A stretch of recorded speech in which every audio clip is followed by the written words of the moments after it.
Baik, kita ke Sarawak. Fokus Bumi Kenyalang hari ini mengenai permohonan taraf kewarganegaraan dan perinciannya bersama Vanessa Mering di sana. V, silakan. Dasar untuk menyelesaikan sehingga 10,000 permohonan kewarganegaraan menjelang penghujung tahun ini. Menterinya Datuk Seri Saifuddin Nasution Ismail berkata, sejak dilantik menerajui KDN, sebanyak 4,297 permohonan telah diberi pertimbangan di bawah pelbagai perkara di bawah Perlembagaan Persekutuan. Dan sasaran saya ialah pada akhir tahun 2023 ini saya mesti membuat keputusan berjumlah 10,000 permohonan. Ya, itu sasaran saya untuk supaya pemohon warga negara ini tidak perlu menunggu lama lagi. Katanya KDN menerima keseluruhan 152,000 permohonan kewarganegaraan dari seluruh negara. Beliau berkata demikian pada sidang media selepas menyempurnakan majlis penyerahan surat keputusan kewarganegaraan kepada 40 orang kanak-kanak di Kuching. Keputusan penganugerahan taraf kewarganegaraan Malaysia kepada 40 penerima berkenaan dibuat mengikut perkara 15A Perlembagaan Persekutuan. Dalam pada itu, Datuk Seri Saifuddin memaklumkan satu jawatan kuasa telah ditubuhkan antara KDN dan Kerajaan Sarawak menerusi Kementerian Pembangunan Wanita, Kanak-kanak dan Kesejahteraan Komuniti pada Januari lepas. Jelasnya jawatan kuasa tersebut bertujuan untuk mengurus, meneliti dan memproses permohonan kewarganegaraan dari negeri ini.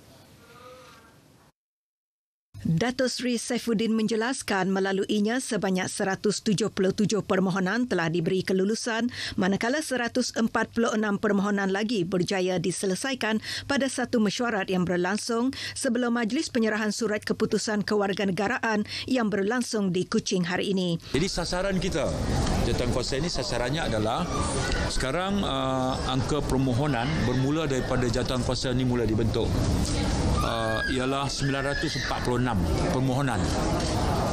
Angka ini tidak statik. Angka ini akan berubah dari masa ke masa. Tapi waktu jawatankuasa ini mula dibentuk, fokus kami adalah ke atas 946 dengan sasaran kelulusan kami ialah semuanya itu mesti diberi keputusan by June this year. Keputusan bermaksud ada dua. Satu berjaya, satu tidak. Beliau turut menghargai inisiatif penubuhan jawatan kuasa sedemikian yang dibawa oleh Kerajaan Sarawak dalam membantu memudahkan urusan permohonan kewarganegaraan dari negeri ini. Justru katanya KDN juga terbuka untuk membentuk jawatan kuasa serupa bersama negeri-negeri lain. Sementara itu, pada majlis berasingan, Datuk Seri Saifuddin memberitahu KDN terus komited dalam menangani isu pemerdagangan manusia di bawah Akta Anti Pemerdagangan Manusia dan Anti Penyeludupan Migran 2007 (ATIPSOM), terutamanya dalam aspek logistik seperti premis sementara khas untuk mangsa-mangsa yang dijumpai atau diselamatkan. Bercakap kepada pemberita di Kuching, Datuk Seri Saifuddin berkata, Malaysia kini berada pada peringkat ketiga dalam kedudukan dunia berkaitan isu pemerdagangan manusia dan imej negatif tersebut tidak boleh diabaikan. Tambahnya, walaupun Malaysia tidak dilihat melakukan banyak tangkapan atau membuka banyak kertas siasatan mahupun hukuman kepada penjenayah terlibat, namun ia tidak bermaksud negara ini tidak komited dalam usaha membantras kegiatan tersebut. Jelas beliau, antara aspek yang diberi perhatian kini adalah penyediaan premis sementara untuk menempatkan mangsa-mangsa sebelum mereka mendapat perintah perlindungan interim ataupun dihantar ke rumah perlindungan. Untuk orang yang dijumpai dan diselamatkan di bawah Akta ATIPSOM ni, Akta Anti Pemerdagangan orang ni, sebelum mereka mendapat perintah perlindungan interim dan sebelum mereka dihantar ke rumah perlindungan sama ada di Sabah atau di Semenanjung, dan sambil mereka melalui prosedur mahkamah dan ataupun mereka akan melalui misalnya proses kita panggil repatriasi atau penghantaran pulang ke negara asal. Jadi kita perlu satu premis yang membolehkan khusus untuk orang yang diperdagangkan ini kita tempatkan. Datuk Seri Saifuddin dalam pada itu menzahirkan penghargaan kepada Sarawak menerusi Kementerian Pembangunan Wanita, Kanak-kanak dan Kesejahteraan Komuniti atas bantuan menyediakan satu premis khas di Pusat Sokongan Sosial Komuniti CSSC Kuching. Beliau yakin premis tersebut akan dapat membantu usaha KDN dalam mengurus serta menyelesaikan isu pemerdagangan manusia di negara ini. Beliau berkata demikian selepas membuat lawatan ke CSSC Kuching yang disertai oleh Menteri Pembangunan Wanita, Kanak-kanak dan Kesejahteraan Komuniti Sarawak, Datuk Seri Fatimah Abdullah. Masyarakat di daerah lawas yang mempunyai kemahiran dalam bidang pembangunan di Pelawah untuk merebut peluang pekerjaan yang bersesuaian dengan bidang tersebut. Menurut Timbalan Premier Sarawak, Datuk Amarawan Tengah Ali Hassan, masyarakat perlu merebut peluang tersebut agar pelaksanaan projek pembangunan di daerah itu tidak bergantung kepada pekerja asing. Dan sehubungan dengan itu, saya juga menyuruh kepada masyarakat kita, lebih-lebih lagi yang ada di sekitar kawasan di lawas ini, yang mereka ada kemahiran-kemahiran tertentu. Inilah peluang untuk kita bekerja. Inilah peluang untuk kita bekerja. Jadi mereka terbuka, ya. Kalau mereka berminat, ya, ada kemahiran. Saya tahu banyak juga di antara mereka ini yang ada kemahiran. So kalau tak ada kerja yang tentu, ini adalah peluang untuk kita, masyarakat kita di sekitar ini untuk bekerja. Jadi kita taklah nak bergantung sepenuhnya kepada pekerja-pekerja asing. Datuk Amar Awang Tengah menjelaskan pelibatan penduduk lawas yang berkemahiran dalam bidang tersebut akan membantu mempercepatkan pelaksanaan projek-projek pembangunan. Beliau berkata demikian kepada media semasa lawatannya bersama Timbalan Menteri Infrastruktur dan Pembangunan Pelabuhan Insinyur Aidil Ariwo ke tapak projek Kompleks Pejabat Pentadbiran Lawas bahagian Dimbang di Lawas.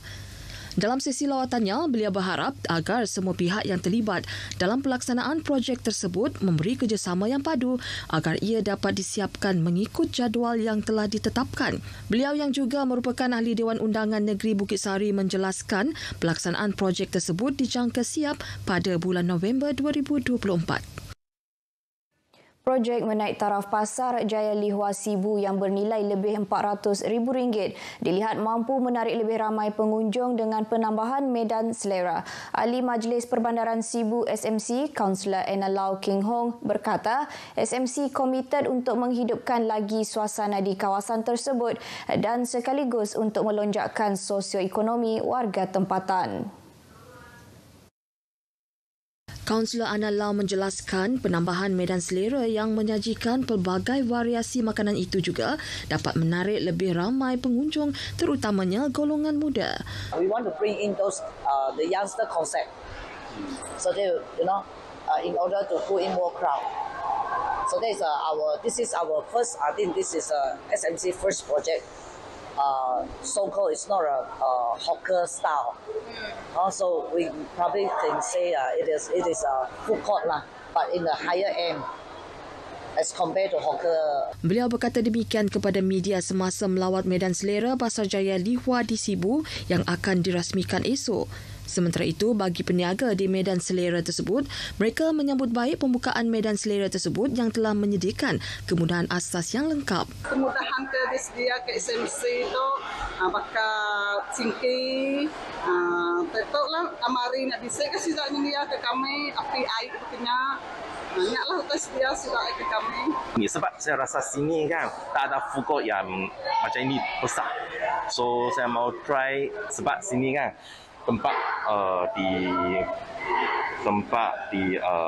tinggal banyak orang tinggal di sini. Tak ada Everwing, tak ada terminal bus di sana. So saya rasa sini kan lain kali banyak orang datang sini. Sebenarnya ini first saya store, so in the future saya harap boleh continue saya buat saya sendiri punya business lah. Lepas tu harap dia baik lah. Medan selera Pasar Jaya Lihua Sibu menyediakan 9 gerai dan mampu menampung sehingga 120 orang pengunjung dalam satu masa. Acara berprestij Northern Region Music Festival NRMF edisi ketiga bakal memeriahkan daerah Limbang bermula esok sehingga Ahad ini. Penerbit program Azamain Haji berkata acara itu bakal menampilkan persembahan kebudayaan pelbagai kaum selain penampilan istimewa gabungan artis-artis Borneo dan terkenal tanah air. Tahun ini NRMF ataupun Northern Region Music Festival untuk edisi ketiga kita adakan bermula 10 hingga 12 Mac, dan untuk kelainan pada tahun ini ada pertambahan untuk kali ini selama 3 hari kita berkampung di sini bermula 10 dan juga 12 Mac 2 Region Music Festival. Jadi datanglah beramai-ramai ke lot 777. Banyak istimewa yang akan anda saksikan dan juga tampilkan untuk edisi ketiga ini. Tambahnya, NRMF dijangka menarik ribuan pengunjung untuk menyaksikan acara tersebut. Ini termasuk pengunjung dari negara jiran Brunei Darussalam. Beliau berkata demikian kepada pemberita pada persiapan NRMF di Limbang. NRMF 2023 dijayakan dengan kerjasama Pejabat Residen Limbang, Radio Televisyen Malaysia RTM Limbang serta Majlis Daerah Limbang turut mendapat kerjasama daripada Kementerian Pelancongan, Industri Kreatif dan Seni Persembahan Sarawak. Baik, perkongsian itu tadi mengakhiri berita dari Sarawak. Salam Malaysia Madani dan kita kembali bersama Azam di Angkasa Puri. Silakan. Baik, terima kasih V dengan laporan-laporan dari Sarawak.